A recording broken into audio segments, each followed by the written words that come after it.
While they're setting that up, let me confess one thing. Here's how long I've been in Washington and how nerdy you get. I watched that, and a lot of friends watched it and said they didn't realize it was Mrs. Obama right away. Well, I knew instantly it was Mrs. Obama, but I thought, who's that kind of homely white woman? I did not recognize her, and so it turns out it was Jimmy Fallon. I only had to see the show twice and have it be the Jimmy Fallon show before it hit me. While they're setting up, I'm actually going to be behind that lectern in a moment, but I'll just go ahead and start because you guys have been patient and big crowd. The Washington Post, my hometown paper now where I live, and famous newspaper covering the president, as of this week, no longer has an ombudsman on its staff. It was a job, Ben Bagdikian had it, many famous people. And for cost-cutting reasons, they don't have an ombudsman anymore. But they still have a dance critic. And I'm not questioning their priorities. That's a well-run paper. Her name is Sarah Kaufman. She's a Pulitzer Prize winner, and she usually writes about classical dance. But ready for me over here? But if you have a dance critic on your staff and you publish a paper in the nation's capital and you see a first lady do something like that, then you have your dance critic weigh in. And she did. And here's what Sarah Kaufman wrote. She said, "Forget the new hairdo. Michelle Obama's most powerful bangs come from her hips." She went on, in a ghastly pink cardi and pedal pusher chinos, Fallon was having his own hair moment while unlocking a devastatingly creaky portrayal of self-conscious uncool. Then Michelle Obama swivels in her own cardi, and yes, pedal pushers, way spiffier natch, but would she truly represent? They needn't have worried, says the dance critic. Of course we knew Obama could dance, she said, and she linked to another clip of the mover-in-chief, that's what she called her, shimmying at a D.C. middle school to Beyonce's Move Your Body. 4.5 years ago, we took a huge step in this country, and I don't say that as a Democrat. I'm utterly nonpartisan, as you'll come to see. And besides, no less prominent Republican as George W. Bush and Laura Bush admitted that they were caught up in the historic high of electing an African-American president. Some black Democrats in this country, particularly if they were supporting Hillary Clinton, groused quietly, mostly among themselves, that Barack Obama... Pardon?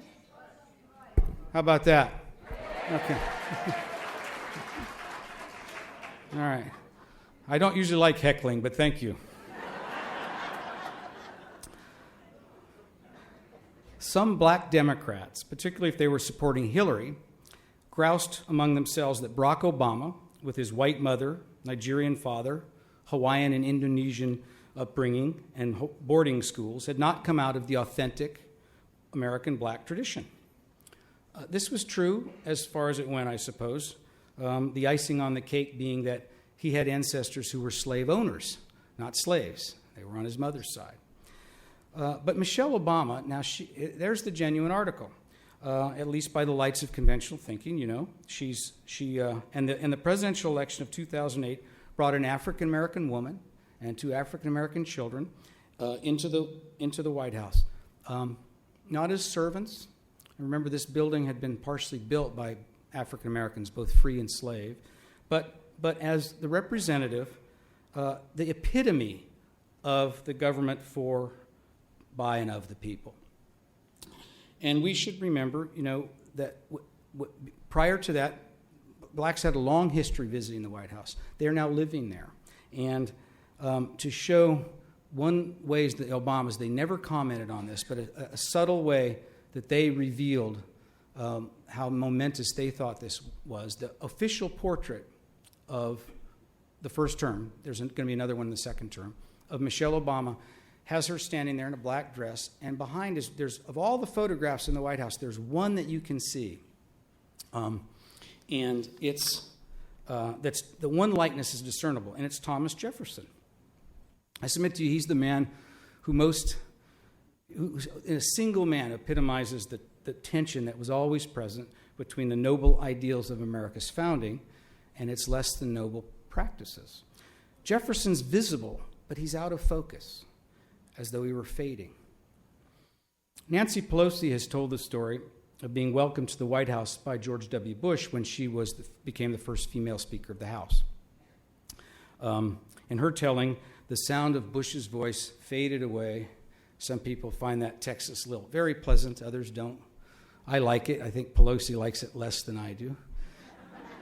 But in her telling, the president's voice fades away, and she begins hearing spectral voices from the past: Susan B. Anthony, Elizabeth Cady Stanton, Lucretia Mott, Alice Paul, Sojourner Truth.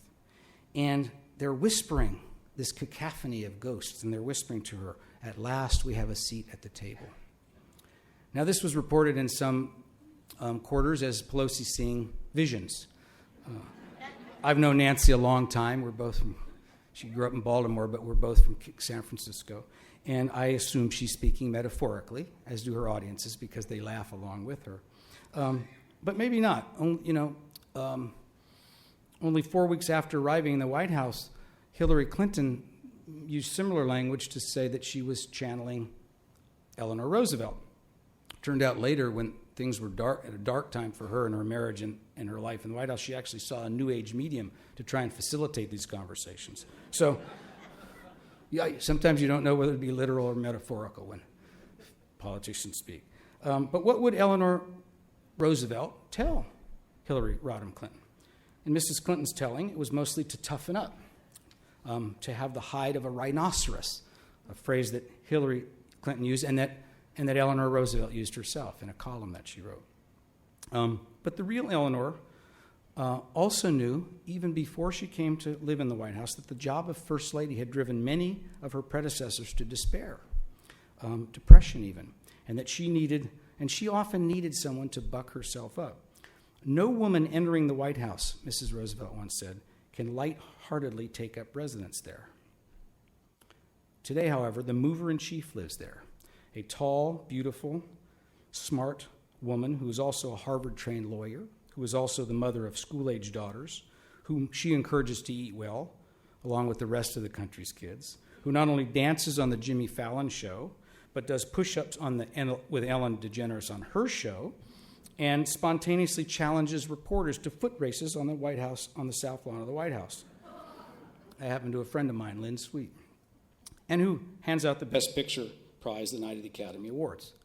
This is not your mother's or grandmother's first lady. Or is she? That's what we're going to talk about tonight. Before I go any further, though, I'd like to mention two things. The first is that although I'm going to be talking mostly tonight about Michelle Obama, I'm going to do it in the context of that office, of the women who've been there before, and who held the job before her. And we will get to we can get to the issue later. If I'll get to it, and if you have questions, we'll have some question and answer too, and we can talk about what Michelle might do after she leaves the White House, if you like. But I think it's important to know where she fits in, so we know how to think about her. I think in terms of American history, where she fits into these women who came before her, and because it's too easy to be glib and say that she's profoundly changed the office. She's different than anybody who ever came before her. I mean, in one sense, that's literally true, and it's a defensible view in the other sense. But it shouldn't be offered up as an article of faith. We shouldn't think about her in a vacuum. That doesn't do her any service either. And I'll give you a quick test to show what I'm talking about. I'm going to ask you a question for a series of firsts. First time First Lady does. Please don't shout out the answers, the guy who straightened me out on the mic, but just think to yourself what the answer might be, and then I will tell you after. All right, ready? Who was the first First Lady to be criticized in the newspapers? Who was the first First Lady to be profiled in a woman's magazine? Who was the first to advise female relatives to avoid having to rely on men? Who was the first to raise money for troops, the first to offer her advice to a successor, the first once out of office to let it be known that she didn't particularly appreciate a current president's digs at his predecessors? All right, it's a bit of a trick question. That's all Martha Washington. That is Martha Washington. The second point I'll make before I go any further is that for those of you who don't know my work, in Washington I'm considered, the last of the bison, I suppose, a journalist who isn't partisan and who finds it easy to say positive things about Ronald Reagan and Franklin Roosevelt. Now, this is especially true for first ladies, who, I think Henry Fortunato pointed out, they don't seek the office, they're never paid for their service, and nor that they don't run against one another. Franklin Roosevelt had to beat Herbert Hoover to be president, but Eleanor Roosevelt didn't have to beat Lou Hoover to be first lady. And when looking back, I think it's easy for us, if we're charitable people, to admire both Lou Hoover and Eleanor Roosevelt for their contributions. I'm not suggesting that all first ladies are equal, or that they're the same, or that they even like the job equally. Even generalizing is perilous. Usually, for instance, first ladies were more moderate politically than their husbands. But that's not always true. It wasn't true of Eleanor, that's for sure. She and Franklin argued over civil rights. And sometimes those arguments spilled into the public. She sometimes would challenge him, not directly, but she'd write in her column advocating something that he was opposed to, and people knew it. According to Southern Democrats, FDR wouldn't even support an anti-lynching plank in the Democratic platform. Eleanor was for that. And it was Hillary Clinton, not Bill Clinton, who employed the language vast right-wing conspiracy. Which reminds me, first ladies are usually more tactful than their husbands. Usually. This is a trait that has served them well. That comes directly from Dolly Madison, to whom all first ladies owe so much. Dolly got an early start on things. She helped Martha Jefferson. Thomas Jefferson was a widower, and she helped him, Jefferson's niece, I guess, Martha, with official duties before James Madison was president. She helped, she served First Lady all 8 years James Madison was president, and she counseled those who came later, including Sarah Polk, as I mentioned. When she died in 1849, Zachary Taylor eulogized Dolly as the first lady of the land for a century. That was the first recorded use of that exact phrase. Now, century was a bit of a stretch. Dolly was 81 when she died. But Taylor wasn't exaggerating how much she was adored. One secret to her success was that tact I mentioned. At an 1838 New Year's Eve party, the great Henry Clay, now this is long after Dolly had left the White House, came up to her. History does not record whether he had had a couple of drinks, but Henry Clay said, "Everybody loves Mrs. Madison." And Dolly smiled and said, very truthfully, "Mr. Clay, I love everybody." But that's not a model all first ladies followed. Martha Washington and Abigail Adams were both outspoken of their dislike of one early president, the same one as it happens, TJ, Thomas Jefferson. Abigail was opinionated on a great deal of matters and could be every bit as vitriolic as the acerbic John Adams. So much so that John Adams once gently reminded his wife, "We must hold our tongues." We aren't privy yet to those kinds of private communications between Barack and Michelle Obama. But her diplomacy and rhetorical skill, her charisma was never really in doubt, have grown before our eyes. In an unguarded moment on the 2008 campaign trail, Michelle said this, "For the first time in my adult life, I am really proud of my country." People jumped on that, not only Republicans. Her defenders were quick to point out that this was a partial quote, and they were right. The entire sentence was, "For the first time in my adult life, I am really proud of my country because it feels like hope is finally making a comeback." Even then, that was not a Dolly-esque statement, and so the president and, the Senator Obama and his wife later issued clarifying remarks that said what she was really talking about was that the Obama campaign candidacy was inspiring people to vote, especially young people. Fair enough, but what she also seemed to be saying was that she was proud of her country because an African-American presidential candidate was winning primaries and seemed on his way to winning his party's nomination. And guess what? A lot of people of color felt that way too, a point we'll return to. First, let's fast forward to last month. Everyone here knows about the tragedy at the elementary school in Newtown, New York, last December, and that it jump-started the conversation in this country about gun control. In her public remarks, Mrs. Obama has revealed that she understands there's no glib answer to gun violence.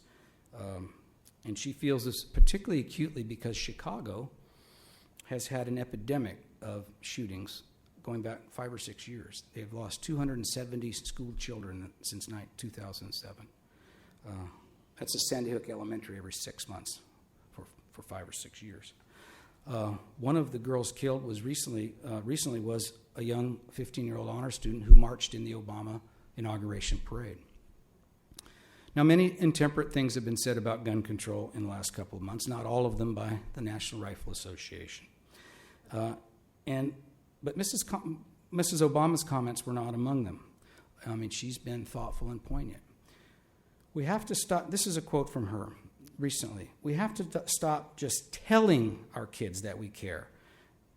She said, they look at us to make the hard choices for them. And going to these funerals and mourning with these kids when there's still work to do that we haven't done, it can be frustrating. Now, some people criticized her for that on the left now, the kind of people, the opposite, who criticized her for the proud of my country remark. But what that showed to me, I submit to you, was a woman who'd grown in office and realized that she's not speaking to a segment of the population, but to the whole country. I also submit to you that's the hallmark of a kind of first lady who leaves her mark. Michelle LaVaughn Robinson and her brother grew up in Chicago on the South Side. Her father, Frazier, worked for the Chicago Water Department, and despite having multiple sclerosis, rarely missed a day of work. Their mother, Marion, stayed home. The kids, their job was to get good grades in school and stay out of trouble. And Michelle and Craig Robinson did this, particularly Michelle. She went on to Princeton, got excellent grades and scholarships. Her years there were apparently not completely gratifying to her. She studied sociology and African American studies at Princeton. Those departments are imbued with the kind of identity politics that one can imagine. And so in her senior thesis, Michelle Robinson wrote that although she'd come from a black working class neighborhood in Chicago, quote, my experiences at Princeton have made me far more aware of my blackness than ever before. I have found that at Princeton, no matter how liberal and open-minded some of my white professors and classmates try to be towards me, I sometimes feel like a visitor on campus, as if I really don't belong. Regardless of the circumstances under which I interact with whites at Princeton, it often seems as if to them I will always be black first and a student second. End quote. She further suggests that even if she assimilates into white society after Princeton, she will, quote, remain on the periphery of society, never becoming a full participant, end quote. From there, Michelle went on to Harvard Law School, which was then imbued with doctrines such as critical race theory and other, free-floating radicalism that one finds on a college campus and remembers from one's youth semi-fondly.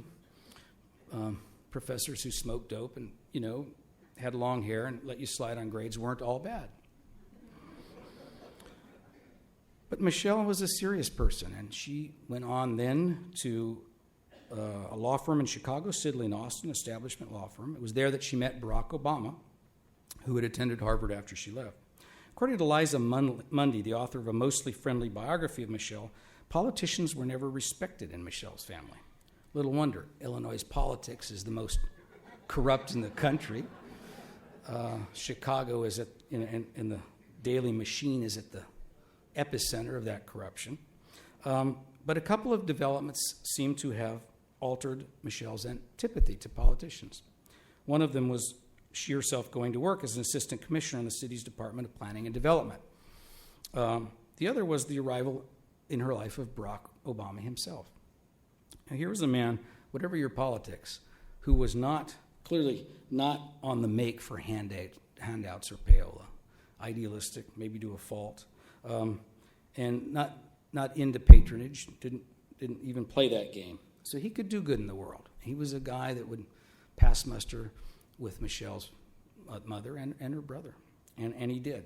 From there, she went to the University of Chicago as an associate dean of student services, and later, as her husband was becoming prominent in Democratic Party politics in Chicago, she went to work as a communications specialist at the University of Chicago Medical Center. And as far as anyone knows, the first time she ever earned less money than her husband was when he became president of the United States. It wasn't a job that she envisioned for him. Before he won in 2008, Michelle Obama had never set foot in the White House. Those close to the family have been pretty open about saying that she didn't want him to run for the president and really didn't think he would win, and feared that even if he did, it would be a strain on her and her young children.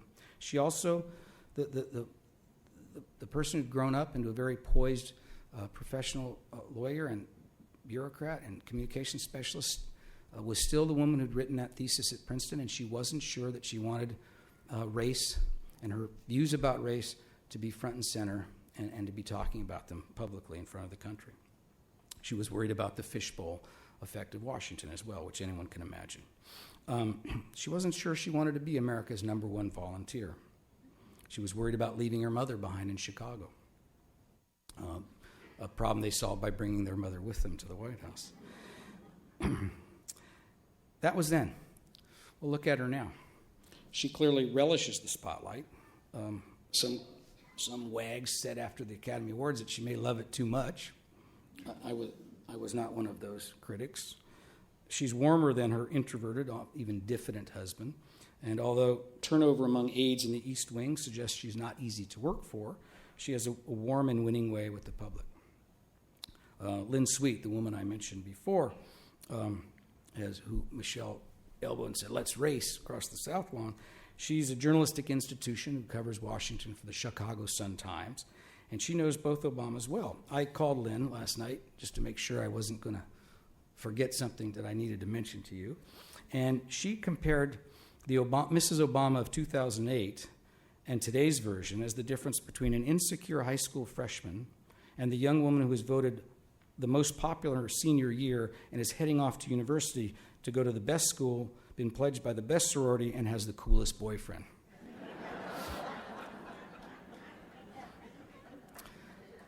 Now, that analogy is evocative. It's not exact. Mrs. Obama isn't heading anywhere, not soon anywhere.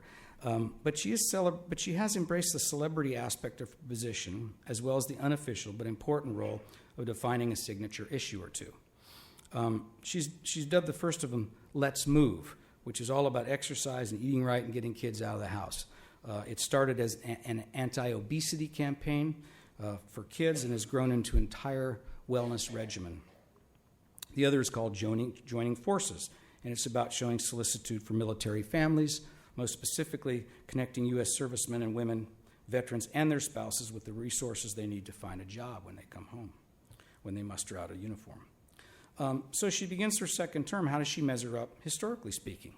I'd said we should consider some of her predecessors, so let's think about that for a minute. Let's start with this. How does she fit in the pantheon? Is she middle of the pack? Is she revolutionary? Is she unique? Is she just carrying the baton? My answer, and I hope you won't find this a cop-out, is all of that. It's all of those things. Let's take her two initiatives for a moment. Minding the troops and their families. Well, who's the first to do that? As I mentioned to you, it was Martha Washington. And she did this before George Washington was president. Martha traveled with her husband for much of the Revolutionary War and spent a lot of time at camp with rank-and-file soldiers. It was easier for her to talk to them than it was George Washington. George Washington had an idea about leadership that has the benefit of having withstood this test of time, that you can be neither too close, you can't get too close to your troops, and you can't be too distant either. There has to be some remove there, but not so much so that they won't follow you. Well, that wasn't the problem for Martha. She could be whatever she wanted to be, and she had a big heart. And so in June of 1780, following a harsh winter for the Continental Army, Martha Washington helped launch a campaign with other women of the time to provide direct aid to soldiers of the Continental Army. She not only helped collect money and goods and distribute them, but I called Mount Vernon, and the account books there show that Mrs. Washington herself may have donated as much as $20,000, a tremendous sum in those days, to the effort. And what about Michelle Obama's healthy lifestyle initiative? Is there a precedent for that? You betcha. But here's the rub. It was a president, not a first lady, who pushed it. His name was John F. Kennedy. And those of you, there's a couple of people my age in the audience who remember the 50-mile hikes and the presidential fitness thing in gym class where you had to do all those push-ups and all that other stuff. That was Jack Kennedy's idea. Nobody called him a nanny state scold, as I recall. That example goes, in my mind, to the heart of how the First Lady, the roles have evolved in this country, in and out of the White House, really about gender, and how public perceptions have changed along with it. Many of you know how Dolly Madison rescued the portrait of George Washington from a burning White House, the Gilbert Stuart painting. What you may not know is that as British troops put the city to the torch, mobs of Washingtonians gathered around them, and you could have had a riot. They didn't riot because the Redcoats had all these muskets and well-drilled, but so the Washingtonians started heckling them. And one man called out to Admiral Cockburn, who was the leader of the British troops, "You wouldn't be doing that if George Washington was here." And Cockburn, a career military man, turned and said, "Sir, if George Washington were alive, we would not have even thought of coming here." That's what a badass he was.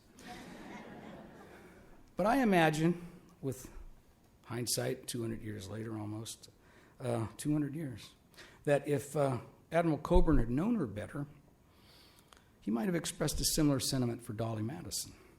And there's no telling what an 18th century military man would have made of Eleanor Roosevelt's passions, Hillary Clinton's ambition, or the mere presence of Michelle Obama.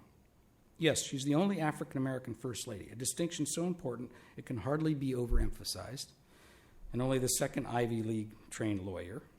She's also, as I like to think of it, sort of the not the first post-feminist First Lady, because that's a loaded term, but the first one who grew up with Title IX as the law and custom of the land.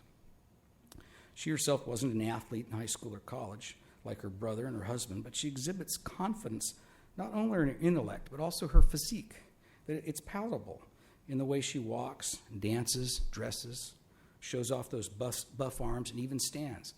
She's a tall woman who does not slouch.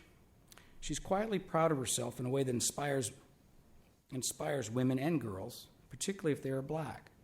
I was on Steve Kraski's radio show this morning here in Kansas City, and we received 2 calls, and I'm sure there were many more people on the line, from black women who told us that precisely. One was 40 years old, and she said flatly that she said wistfully that she wished Michelle had been First Lady when she was a girl. So yes, that's new, and it is revolutionary. I'll offer a couple of other observations, and then open up to questions. You can ask about Michelle Obama or any First Lady. My friend Henry Fortunato will probably admonish you to actually pose a question instead of making a speech. So listen. All right. First, outwardly, because we're here in Missouri, this is almost a caveat, but it's a good one. It's hard to imagine 2 First Ladies more different than Michelle Obama and Bess Truman. When Bess got the job, first thing she did was discontinue Eleanor Roosevelt's press conferences. She asked somebody, "Do I have to do the press conferences?" "No, you don't." Well, she didn't. Bess Truman loved her time as a Senate wife, and Harry Truman, we have Truman experts here, so I'm not going to talk all that much about Harry Truman, but he considered the greatest 10 years of his career also in the Senate, and Bess liked the camaraderie of the Senate wives. She wouldn't find that today, but the loneliness of the White House, the way it was, and then they were rebuilding it. And she had very strong family pulls, bringing her back here, tension, things with her mother. But I wanted to think in a way that Bess Truman was like Michelle Obama. And I remembered a friend of mine wrote a book about presidents in baseball. And Harry Truman was no kind of athlete. He had thick Coke bottle glasses. He couldn't have hit a baseball at all. But Bess Truman was a terrific third baseman. She was a good baseball player. And this got me to thinking, so I called Clifton Truman Daniel, a name many of you know. He's the grandson of Harry and Bess Truman. And I asked him about the baseball thing. And I was trying to get him around to, dancing moms. And, I had this idea the way you do when you're writing a speech. Maybe it will come together. Kind of did. Not dancing, but Bess Truman, Clifton said, played tennis and golf, and she was good. But she was also and he said, and she could throw a haymaker if you got her mad. I did not pursue that line of inquiry, so I don't have to go there. But he said that Clark Clifford, the great statesman and Truman confidant, told him this story, that once they were in the White House having a dinner party, and the four of them were there, and maybe another couple. There may be people in this audience who know this story better than I do, but I'm going to continue anyway because I have the lectern. And Harry started sort of gently needling Bess, really, saying, she was a letterman. And Clark Clifford said, "Oh, what sport?" And Bess Truman was saying, "Harry," in a warning kind of way, "No, Harry." But he pursued, and Clark Clifford got so curious, he finally said, "What sport?" And Harry Truman said, "Shot put." She lettered in shot put. So throwing the shot around the turn of the century is not quite the same as dancing with Jimmy Fallon. But at least I think we can add Bess Truman to the list of first ladies who Admiral Coburn wouldn't have wanted to run into in a dark Washington alley.